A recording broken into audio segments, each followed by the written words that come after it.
आप जान रहे हैं कि किस तरह से पिछले 4 साल से ईडी को, सीबीआई को, सारी संस्थाओं को इस्तेमाल करके हमारे ऊपर एक शराब घोटाला नाम का एक आरोप लगाया गया।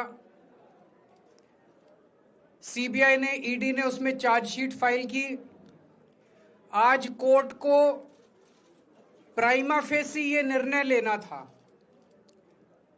कि क्या सबूत और गवाहों के बयानों के आधार पे सफिशिएंट मटेरियल है कि इसमें मुकदमा चलाया जाए। अभी मुकदमा चला नहीं था।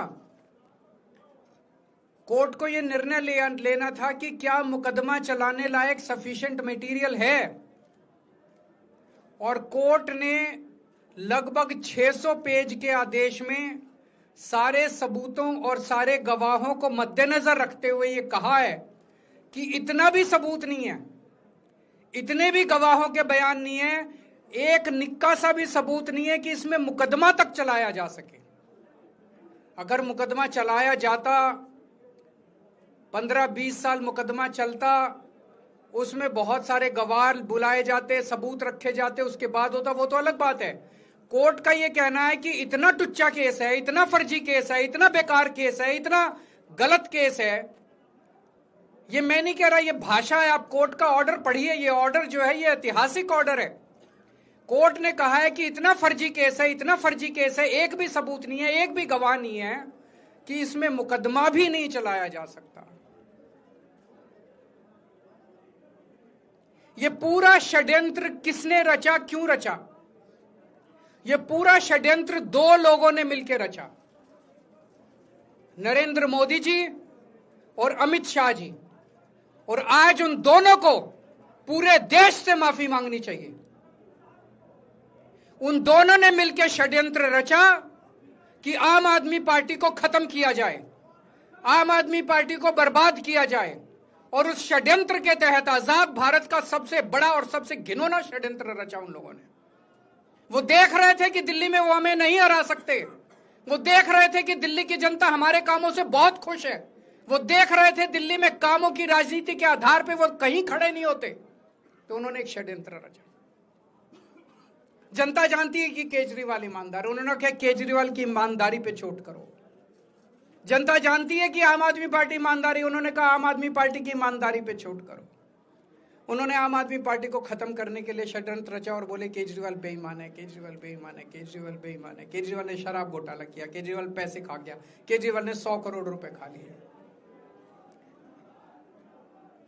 मैंने जिंदगी में केवल ईमानदारी कमाई है, मैंने जिंदगी में केवल इज्जत कमाई है, एक नया पैसा नहीं कमाया मैंने अपनी जिंदगी में। इन लोगों की तरह नहीं हूं मैं। मैंने जिंदगी में एक नया पैसा नहीं कमाया, केवल ईमानदारी कमाई है। और ये उस ईमानदारी के ऊपर चोट करना चाहते थे, उसके लिए इन्होंने षड्यंत्र रचा था। आज कोर्ट के ऑर्डर के बाद यह साबित हो गया देश के सामने, केजरीवाल कट्टर ईमानदार है, मनीष सिसोदिया कट्टर ईमानदार है, संजय सिंह कट्टर ईमानदार है, दुर्गेश कट्टर ईमानदार है, आम आदमी पार्टी कट्टर ईमानदारी है। हम नहीं कह रही है, कोर्ट ने सारे देश के सामने बोला है। कई लोग ये कहते हैं जेल से आने के बाद केजरीवाल चुप क्यों हो गया, केजरीवाल गायब हो गया, केजरीवाल कहां गया? मैं कोई नेता नहीं हूं, मैं कोई पॉलिटिशियन नहीं हूं। पॉलिटिशियन को फर्क नहीं पड़ता, उनको 4 गाली दे दो, मोटी चमड़ी होती है उनकी।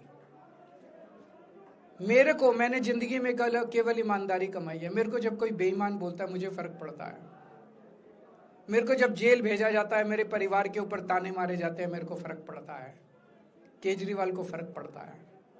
इसलिए मैंने तय किया था कि जब सारे देश के सामने मैं निर्दोष साबित हो जाऊंगा तब तक मैं चुप रहूंगा।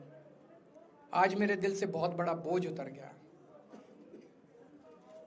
मैं मोदी जी को कहना चाहता हूं, मोदी जी आपने हमारे ऊपर इतने केस कर लिए, आपने ईडी छोड़ दी, आपने सीबीआई छोड़ दी, आपने पुलिस छोड़ दी, आपने इनकम टैक्स छोड़ दिया हमारे पीछे, आपने जेल भेज दिया हमारे 5 सबसे बड़े नेताओं को, आम आदमी पर एक समय ऐसा था जब आम आदमी पार्टी के सबसे टॉप के 5 नेता जेल में थे एक साथ।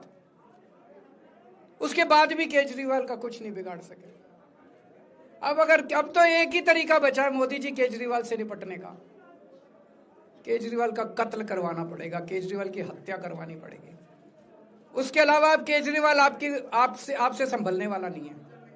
अब आपके बस का नहीं है केजरीवाल, आपने सब कुछ करके देख लिया, अब केजरीवाल का कत्ल ही करवाना पड़ेगा। और एक तरीका है, मैं पहले भी बोल चुका, लेकिन वो मोदी जी के बस का नहीं है। मैंने 500 स्कूल बनवाए दिल्ली में, आप 5000 स्कूल बनाओ। मैंने दिल्ली की सड़कें अच्छी करी, आप पूरे देश की सड़कें ठीक कर दो, देखो केजरीवाल को कोई पूछेगा ही नहीं। केजरीवाल ने 200 मोहल्ला क्लिनिक बनाए, आप 20,000 मोहल्ला क्लिनिक बनाओ, आप तो देश के प्रधानमंत्री हो, अरे अच्छे काम करो ना। वो नहीं होता मोदी जी से, वो मोदी जी से नहीं होता। मैं उनको कहना चाहता हूं, प्रधानमंत्री जी, केवल सत्ता की जो प्रधानमंत्री मोदी जी की और अमित शाह जी की सत्ता की हवस है, ये उसका नतीजा है जो ये षड्यंत्र रचा गया। और इस षड्यंत्र का मैं बहुत छोटा हूं, हमारे परिवार ने बहुत भुगत भोगी है। मैं जेल गया, मेरी मां बीमार रहती है बहुत ज्यादा, उसको अस्पताल में एडमिट कराना पड़ा, बहुत रोई मेरी मां, बहुत रोई। इनकी पत्नी मनीष सिसोदिया जी की पत्नी, उनको मल्टीपल स्क्लेरोसिस डिजीज है, सब लोग जानते हैं। जब सुप्रीम कोर्ट में केस चल रहा था, संजीव खन्ना जी ने कहा कि बहुत गंदी बीमारी है, उनके नीचे का पूरा पोर्शन काम नहीं करता और धीरे धीरे बीमारी बढ़ती जा रही है। हमारे परिवार ने बहुत भुगता है, लेकिन वो इंपॉर्टेंट नहीं है, हम इंपॉर्टेंट नहीं है, हमारा परिवार भी इंपॉर्टेंट नहीं है। लेकिन मोदी जी और अमित शाह जी के षड्यंत्र का खामियाजा जो दिल्ली भुगत रही है, दिल्ली के 3 करोड़ लोग भुगत रहे हैं, उसकी भरपाई कौन करेगा?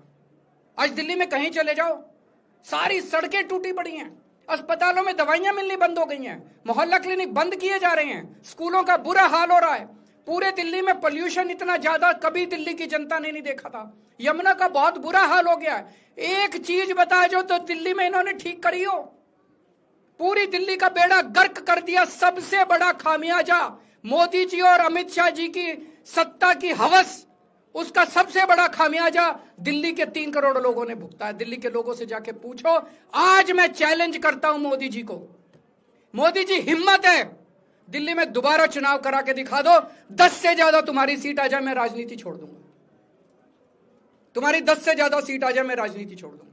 जी हां साथियों, अगर अभी तक आपने हमारे चैनल सो से जंग को सब्सक्राइब नहीं किया है तो सब्सक्राइब जरूर करें और बेल आइकन दबाना ना भूलें ताकि हर लेटेस्ट धमाकेदार खबरों की अपडेट आप तक पहुंचाई जा सके।